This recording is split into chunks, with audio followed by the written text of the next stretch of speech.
Bom, o que nós vamos analisar agora é uma coisa chamada equivalência de capitais, certo? Para isso, a gente tem que relembrar como é calculado o montante no regime de juros compostos. Para quem não lembra, como que a gente calcula o regime a juros compostos? Olha, juros compostos eu tenho um montante dado pelo seguinte, o montante é o capital inicial que multiplica 1 mais i elevado a o período, tá? Então, uma pergunta que a gente tem que fazer é o seguinte, o que na prática significa essa fórmula, certo? Então funciona da seguinte maneira, se eu observar, eu tenho que o montante é o valor que eu obtenho quando eu pego o capital, né, que eu emprestei ou que eu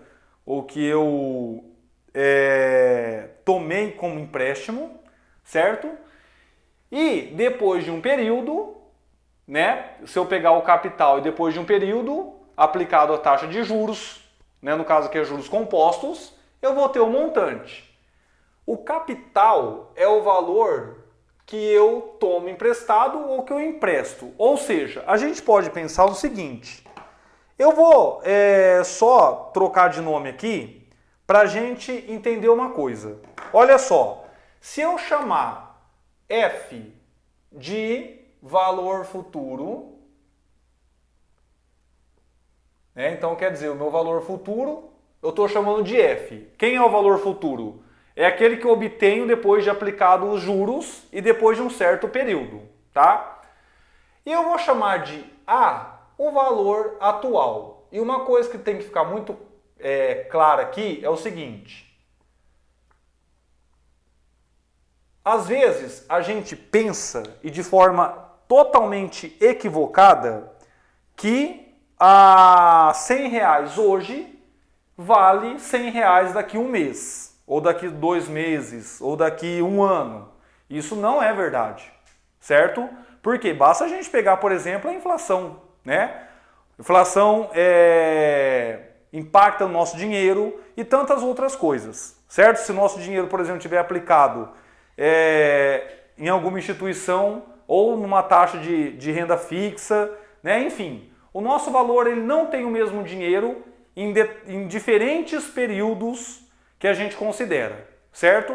R$100 hoje não vale R$100 daqui a um mês, ou daqui a um ano, certo? Ou vale mais ou vale menos do que R$100, mas R$100 não vale. Dificilmente você vai conseguir guardar R$100 por um ano e conseguir comprar a mesma coisa que você compraria há um ano atrás. Talvez esse seja o exemplo mais simples de que o nosso valor ele não tem a mesma, digamos assim, o mesmo poder de compra, né, em períodos diferentes, certo? Isso é justificado por alguns fatores. Uma forma da gente enxergar é justamente o que está escrito aqui, se a gente interpretar essa fórmula de outra maneira. Se eu colocar o M como valor futuro, né, ou seja, o valor depois de aplicado os juros, e se eu colocar o capital inicial como valor atual, eu vou ter o seguinte, eu vou ter que o valor futuro é igual eu fazer o quê? Pegar o valor atual e aplicar os juros compostos, tá? E daí a gente tem algumas conclusões interessantes, né? Por exemplo, olha só, se eu isolo o A, ou seja, eu quero saber como que eu calculo o valor atual do meu dinheiro conhecendo o valor dele no futuro. Então, se eu quero o valor atual, eu isolo o A. Como esse fator está multiplicando, ele passa dividindo, eu vou ter o seguinte, eu vou ter que é o valor futuro dividido por 1 mais i elevado a n. Então, olha só, isso significa o que para mim? Significa que para eu conseguir calcular o meu valor atual, né, o valor do meu dinheiro atual, eu tenho que pegar o valor futuro e dividir por 1 mais i elevado a n, que é os juros aplicados nesse período n, tá? Agora, se eu quiser saber o meu valor, futuro, como que eu posso fazer? Olha, aqui já está, né? Certo? Então perceba, o meu valor futuro, o que eu tenho que fazer? Eu pego o meu valor atual e multiplico pelos juros. Certo? Agora, o meu valor atual, eu pego o meu valor futuro e divido pelos juros. Tá? Então quer dizer, isso é muito importante a gente enxergar para a gente resolver alguns problemas. Tá bom? Então, repito, vamos escrever isso daqui só para a gente ter bem claro. Ó, o valor futuro é obtido, então é obtido multiplicando, né? Vou até escrever com outra cor aqui para dar um destaque. Então, olha, multiplicando, certo? Multiplicando o valor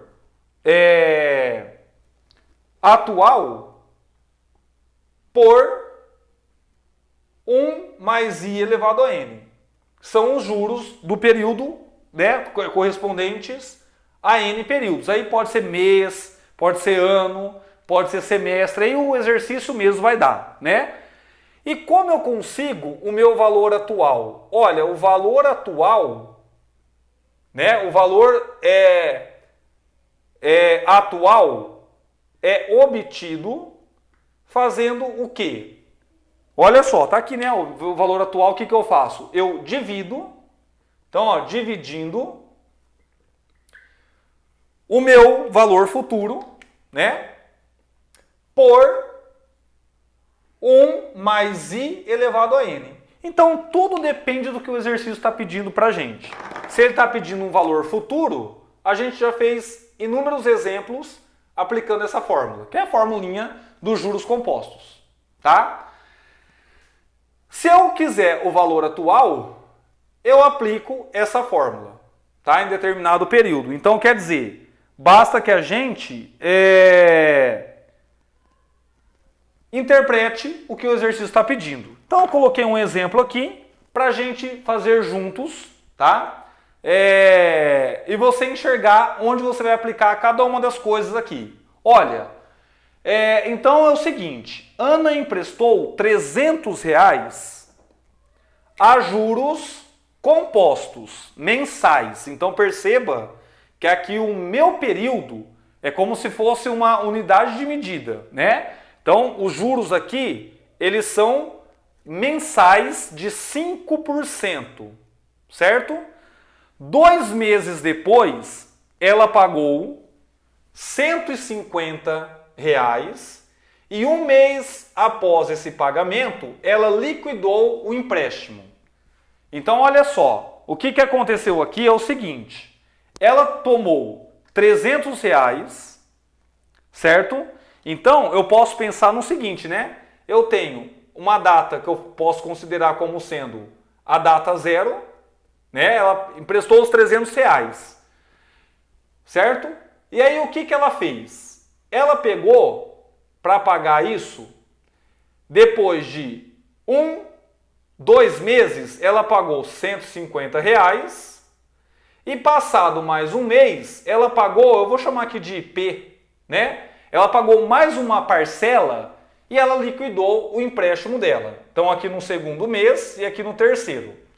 E está perguntando justamente isso, né? Está perguntando quem é o P. Ou seja, se você pega R$300 a juros compostos de 5% ao mês, vai render juros, né? No primeiro mês vai render juros, no segundo, e não é qualquer juros, é juros sobre juros, como a gente já viu, juros compostos, certo? Se fosse a juros simples, essa conta seria fácil, concorda comigo? Mas juros compostos não, porque os juros, eles incidem sobre o valor anterior, e não sobre o valor original, tá? Então, olha só, eu quero calcular qual é o valor da segunda parcela que a Ana pagou desse empréstimo. Então, como que eu faço para resolver esse problema? Olha, eu sei o seguinte. Eu sei que ela pegou R$300 de empréstimos, né? Então, a primeira parcela, ela pagou 150. Ou seja, se eu trouxer esse valor para a atualidade, como que eu faço? O valor futuro, que é 150, dividido por 1 mais i elevado a n. Nesse caso, quem que seria o n? O n seria 2.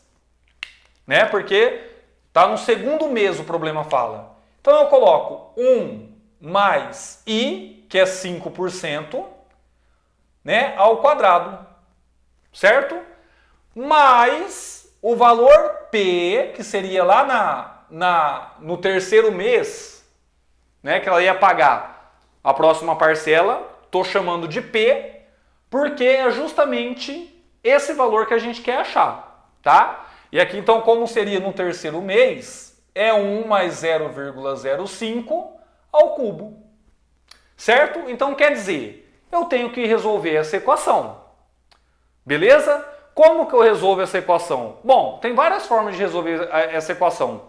Uma das formas é colocar esse cara em evidência, né? A outra forma é a gente efetuar essa conta e resolver passo a passo, que é o que eu vou fazer para ficar mais fácil da gente enxergar, né? Então aqui eu vou ter assim, ó, 300 igual a 150 dividido por 1,05 ao quadrado mais P dividido por 1,05 ao cubo. Então aqui a gente vai ter esse número aqui de baixo, né? Vai ficar 1,1025, né? Aproximado, porque isso daí dá um pouco mais que isso, né? E 1,05 ao cubo é 1,1642. Bom, agora então a gente tem que efetuar essa divisão, né? Então eu vou ter 300 igual, que então eu vou ter 150 dividido por 1,1025, isso vai me dar 136,05 mais P dividido por 1,1642. Passo esse cara para cá, subtraindo, eu vou ter 300 menos 136,05 vai dar... Não, então eu tenho lá, ó, 300 menos 136,05 é igual a P dividido por 1,1642. Esse menos esse vai ficar quantos, então? Esse menos esse vai ficar 163,95 igual a P sobre 1,1642. Como eu quero o P, basta eu isolar o P, né? Então eu passo esse cara que está dividindo multiplicando para cá. Ou seja, eu tenho que fazer 163,95 vezes 1,1642. Claro que esse valor aqui vai ser um valor aproximado por conta das divisões que a gente fez aqui, né? Como eu fiz com a calculadora, tá? Fica aproximado, certo? Então eu vou ter que o P é 190,87, tá? Aproximadamente. Portanto, o valor da parcela vai ser, em reais, R$ 190,87. É o valor que ficou faltando lá da segunda prestação dela para que ela quitasse o empréstimo, né? A gente poderia pensar assim, olha, sem juros ficaria 300, né? E aí ficaria 150 e 150. Como ela pagou a primeira de 150, a segunda ela teve que, digamos assim, compensar nos juros. Então deu 190,87. Certo? Então esse exemplo aqui mostra como que a gente faz essas taxas equivalentes, tá bom? Ao longo de algum período.